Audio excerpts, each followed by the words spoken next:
മുസ്ലിങ്ങളുടെ പ്രാതിനിധ്യത്തെ ഉറപ്പാക്കുന്നതിന് വേണ്ടി ആരംഭിച്ച പരിശീലന കേന്ദ്രങ്ങളിൽ ഇതര ന്യൂനപക്ഷങ്ങൾക്ക് കൂടി അവസരം കൊടുത്തുകൊണ്ട് മുസ്ലിങ്ങൾക്കുള്ള അവസരങ്ങൾ പോലും നഷ്ടപ്പെടുന്ന വർത്തമാനമാണ് നമുക്ക് വായിക്കാനുണ്ടായിരുന്നത്.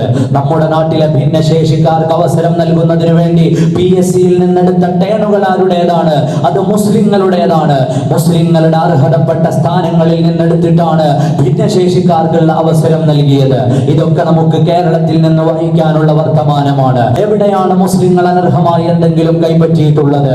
ഏത് തസ്തികയിലേക്കാണ് മുസ്ലിങ്ങൾ അനർഹമായി കുത്തിത്തിരിക്കപ്പെട്ടിട്ടുള്ളത്? ഏത് വിഭാഗത്തിന് അർഹതപ്പെട്ട സ്ഥാനമാണ് മുസ്ലിങ്ങൾ കൈവശം വെച്ചത് എന്നുകൂടി മിസ്റ്റർ വെള്ളാപ്പള്ളി പറയേണ്ടതുണ്ട്. ഈഴവ വിഭാഗത്തിന്റെ ഏതവസരമാണ് മുസ്ലിങ്ങൾ കവർന്നെടുത്തത്?